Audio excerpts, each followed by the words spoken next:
Today on Mother Mayhem. Everyone does little things that they regret in the heat of the moment. We cannot be our most personally developed selves at all times.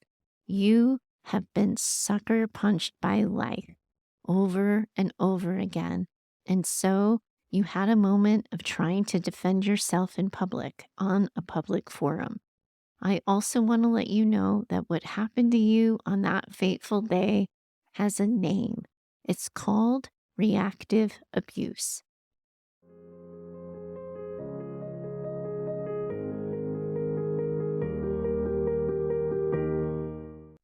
Oh my word, everyone.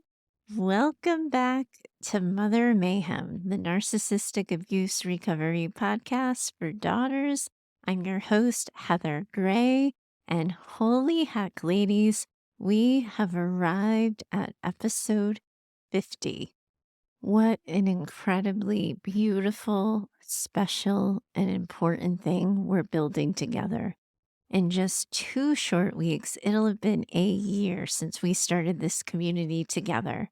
What an absolute thing that is. I still remember, too, where I was when I realized that I wasn't just being listened to in the United States and Canada, but that people in Australia were listening in. Since then, every country I can think of, and admittedly, a few countries I've never even heard of, have popped into my podcast listening statistics. We really, truly are a community of women around the world, and what an amazing thing that is. I can't quite get over it. I'm so grateful, and I am so looking forward to seeing where all of us are at by the time we get to episode 100. Now, today's episode is a pretty special one for me, and I know it's going to be an instant special one for all of you too. Originally, I was going to share it on our 1-year anniversary mark, but celebrating 50 conversations together actually seems like a bigger deal to me than the 1-year mark. Today, I want to share with you the story of Libby. Now, Libby, I knew right away when we first connected that I was going to be naming you Libby. I know you don't live in the States, but when I was a teen, one of my absolute favorite TV shows was this show called Life Goes On. It was about a family of 4, and the son had Down syndrome. Libby was the mother's name on the show, and she was one hell of a warrior mama, fighting for her son and advocating for him, often at the cost of her own personal exhaustion. When I got to know you through your letters, this is what I thought of you and how I came to know you as a warrior mama. Now, I know you don't think of yourself in that way because to you, your screams, well, they felt like a whisper. And I know you have felt so invisible and so forgotten.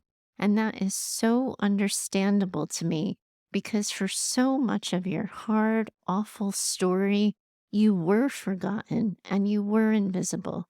My wish for you as you listen back on our exchange today is that you start to hear yourself and your story as I do, fiercely. So let me just fill everyone else in here.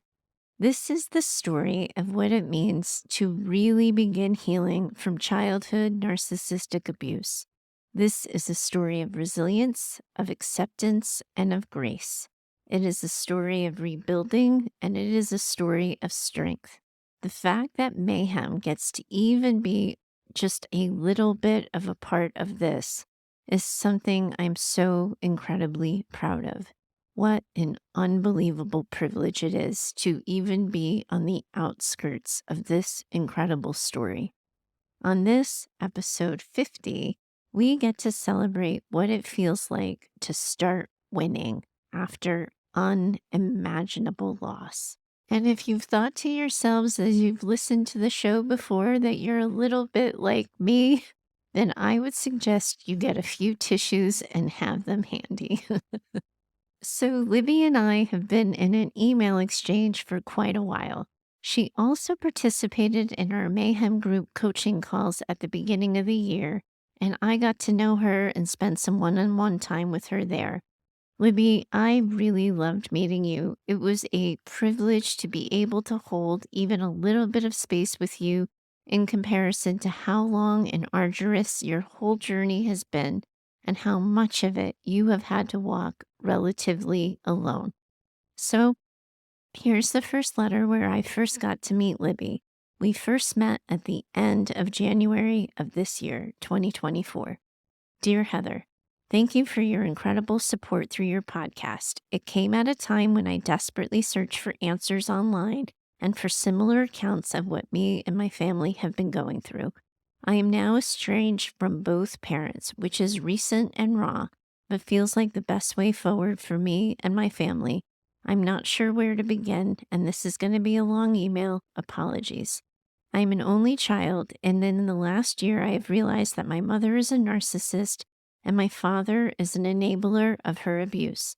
Throughout my childhood, I never felt worthy of the life I have or good enough in my parents' eyes.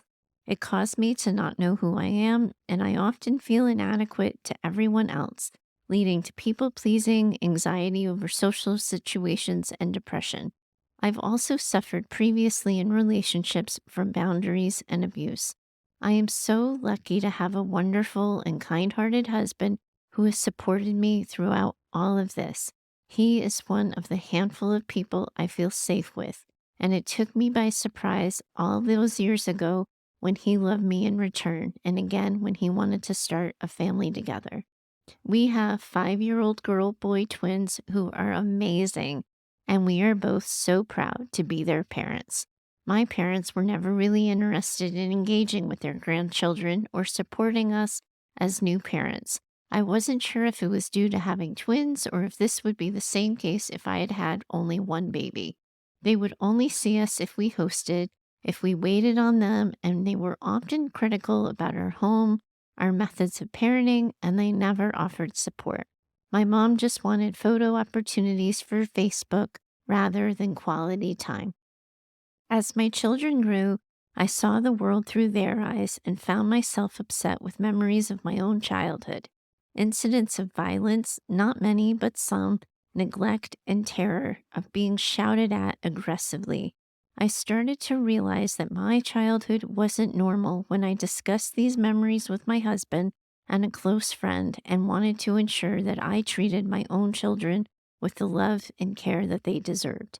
I sought therapy and was starting to work on setting boundaries with my parents. I didn't feel like I could discuss it with my parents and often wondered if it was my fault or my perspective that was wrong. Any boundaries I tried to implement were met with frostiness. All I knew was that I was scared not to be on their good side, and it was easier for me to brush it off for an easy life. That all changed when in 2022, our then 4-year-old daughter was diagnosed with bone cancer. My parents were called on to support us looking after our son. My husband's family helped where they could, but they live hours away, whereas my own parents live in the same town as us. On one occasion, my son came home and told me that my mom had shouted at him in a public toilet, and he had poo stains all down his leg when they dropped him off. My parents had both told me he had been a nightmare to look after, and that day I decided he wouldn't be left with them ever again unsupervised. I caught my mom on several occasions talking to people she barely knew in public about my daughter's treatment for cancer. It made me so uncomfortable, but I didn't challenge her on it as I was using Facebook to share updates to select friends and family, as it was easier to say it once rather than face to face or by mass messaging. My mom also expressed anger that she wasn't allowed time off of work in the same capacity as we were as our daughter's caregivers, and suggested that I use the time off to rethink my career. In 2023, my daughter had to undergo a substantial amputation to remove the cancerous tumor and affected areas, which was successful, and she is now in remission. The news at the time was devastating, and while in our mind there was no question of whether or not we were going to accept this life saving surgery, it was by no means easy signing the consent forms or supporting our children to understand what was happening and why. We received excellent support from the hospital team and play therapists to ensure that both children were supported and informed in an age appropriate way. On the day we were told that this procedure was going to be necessary, my husband and I called both sets of parents and we spoke to my mom first. She was incredibly angry. She shouted at us on the phone that we needed to seek further options overseas. She kept saying this isn't what she wanted to hear. And later that night, I contacted her to see how she was. I got more angry messages, and when I asked for her support, she didn't respond. I contacted her the next day to say I wasn't okay with how she responded toward us and suggested some time apart to come to terms with the news. Despite efforts to make contact from both me and my husband, she gave us complete silent treatment for 5 weeks. And then, when she did get back in touch, she said she stayed away because I said we should have some space. I had been thinking a few days, but it was my fault for not communicating properly. No, Libby, it wasn't. I call bullshit. The lack of support was horrendous, and my dad kept calling me even when my daughter was rushed into the hospital with a medical emergency to tell me how disappointed he was in me for treating my mom this way. Looking back now, I have no idea why I was so desperate to have their support, but I agreed to meet with them both so they could see their grandchildren. During these handful of visits, my mom barely spoke to us, and they both fussed over my daughter and they ignored my son. Things came to a head when my mom stopped talking to us again over the date of my children's birthday party. My dad had called me the day before my maternal grandmother's ashes were due to be scattered to tell me that I had deliberately booked the party on a date that she couldn't make. I had sent the invitation to her 2 months beforehand and had heard nothing. I told him I had no idea, but he said he didn't believe me. I didn't know what to do, and I started to make a series of actions that I now regret, but also I don't know what else I could have done. I contacted family and said we wouldn't be attending the ashes being scattered the following day due to a family dispute with my parents. They then decided to cancel it. On the day of the children's birthday party, my dad came and tried to start an argument with my husband over the date. He ignored his grandchildren and left without saying goodbye. My mom then put damaging messages on Facebook about my husband and I being liars. I responded by putting out a post saying that I was leaving Facebook for my own mental health and that things weren't okay with my parents. 2 months later, I returned to Facebook as I had to promote a large event I was organizing. And on the day of the event, my family scattered my grandmother's ashes without telling me. I saw it all over Facebook when I finished work, and I was in shock, heartbroken. I thought that by them canceling it previously, it would be rearranged at a later date, perhaps when things had improved with my parents. The fact that they did this on the day of a big event I had and that I was in charge of made it clear that we were never going to be invited and were no longer seen as part of the family. I did something I regret again. I posted that I didn't know that my grandmother's ashes were going to be scattered that day. What I put out was true, but I shouldn't have shared it on Facebook.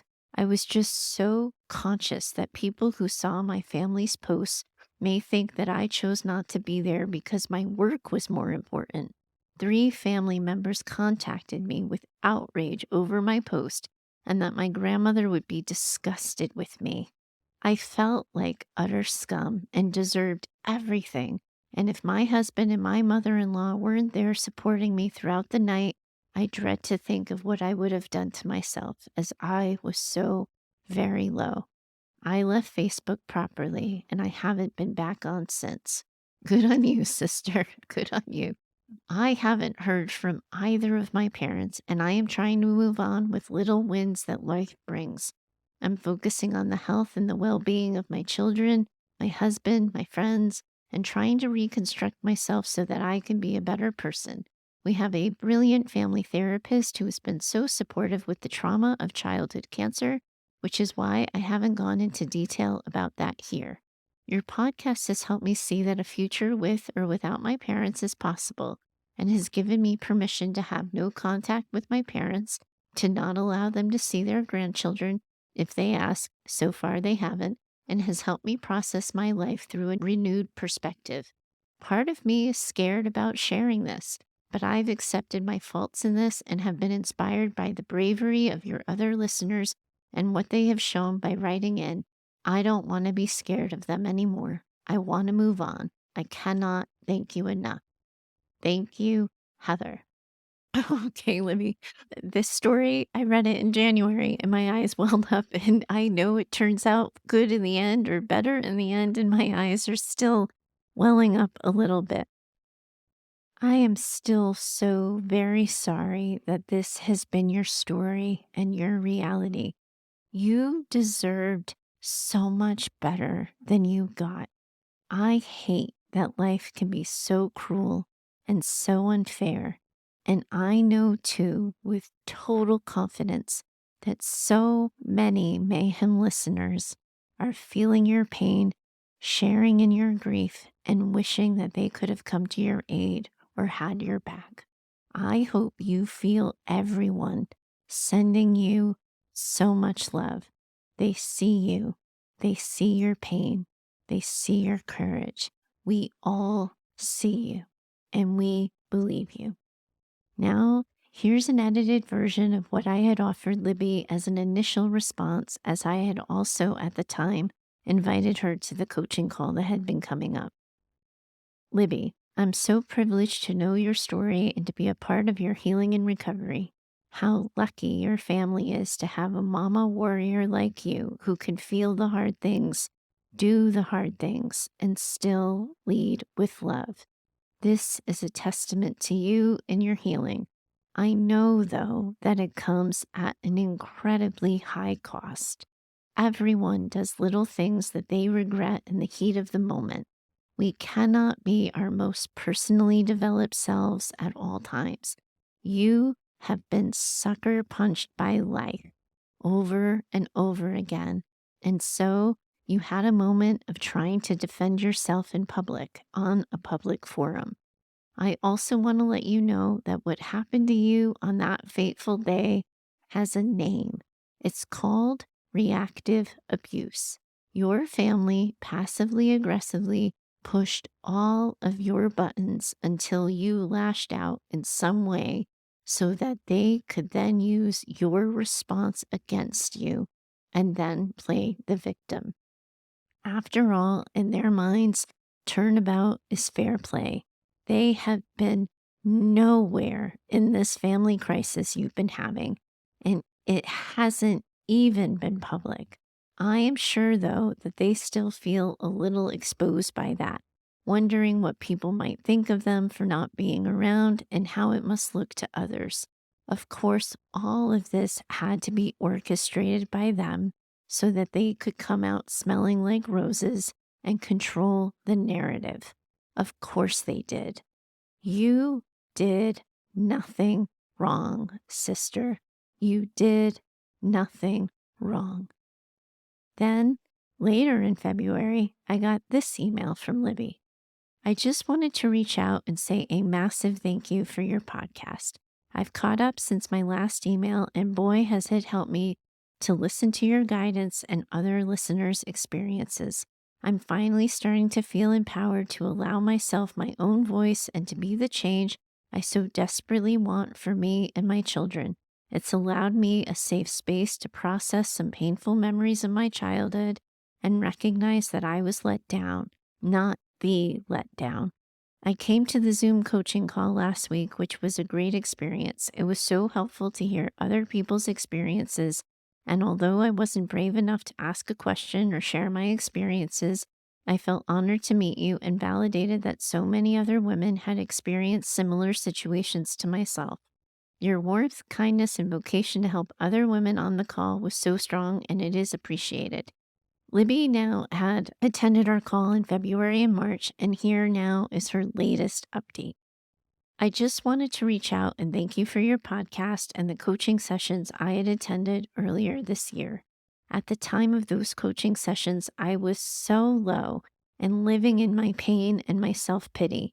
I wanted my feelings to be validated and understood by others and to be told everything was going to be okay. But how could it be okay?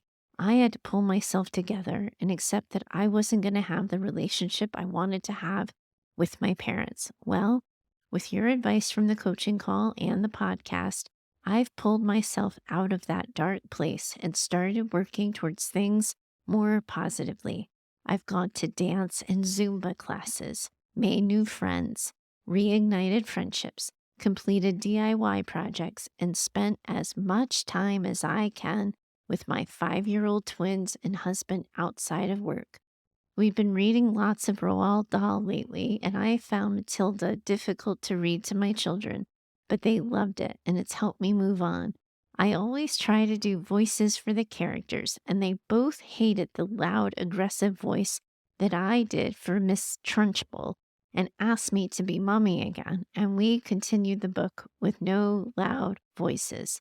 I cried so much at that lovely comment when they went to bed, as my mom would regularly shout at me behind closed doors and use hurtful comments, and it was proof that I am not replicating that behavior. I also recognize my faults. I can be lazy, I doubt myself regularly, I'm not very career driven, I don't have as many hobbies. I avoid confrontation. I can be too eager to please. I retreat when I can't cope. Oh, Libby, Libby, Libby, you're beating yourself up unnecessarily there. But now they're in my own voice, not my mom's voice, and I am working on them with compassion. Thank goodness for that, sister. Thank goodness for that. My daughter is doing so well with learning how to use a full prosthetic leg, enjoying school, and she's even rejoined swimming lessons. My son has found the words to talk about his trauma from when his sister was in the hospital and he felt lost. I am so proud of them both. I'm doing all I can to be the mom they deserve and the mom I wished I'd had. I make mistakes like every parent does, but I'm owning that and apologizing when I get things wrong, something I never received from either parent. Today marks 1 year since my daughter had her leg amputated, and we are all amazed at her progress. The anniversary has made me reflect on the trials of the last year and helped me see how much things have improved and how much work we have all put in as a family to get where we are today. Your podcast and your guidance through these coaching sessions enabled me to grow as a person and as a mother. I'm forever grateful to you for that and to all the people who have written in and shared their experiences. I apologize for the long email, but wanted to update you to show you the difference you have made and the positive impact your podcast has had on me as just one of your many listeners. Oh, Libby, Libby, Libby, I really want you to pay attention to something here. Look at how far you have gotten yourself in just 1 year. You are incredible.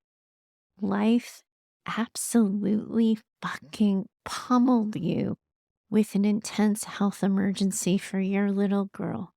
And then, in the worst moment of worst moments, you were abandoned by your family. Still, sister, you have begun to dance. What an absolute thing that is. What a testament to your strength, your persistence, and your perseverance. You have all of those things in spades, my friend. I just wish you hadn't had to use them so much and for so long. Now, I imagine you still have a lot to grieve in all of this. Your daughter, we know, is going to face some difficulties down the road, and the grief of family abandonment is rarely going to be a straight line. We know it'll come in waves for you. Here's something I want to remind you and help you consider. don't forget about building the family you choose. It sounds like your in laws are able to help whenever they can. And I'm glad to know, too, that you're making new friends and building new connections. Don't be afraid to let the love, the friendship, and the companionship that your new friends and your in laws offer fill some of the empty wounds your own family has left behind. I know for so many of you that it can feel like you had your one shot at family and now you have to live without. Just remember there are so many people wandering the world with an excess of love to give. Life has granted them more love than people in their lives to offer it to. So don't be afraid of accepting love, rebuilding your community, and leaning on the support of others. You didn't get the family you deserved, Libby. It wasn't your fault. You didn't do anything wrong, but for sure, you deserve family.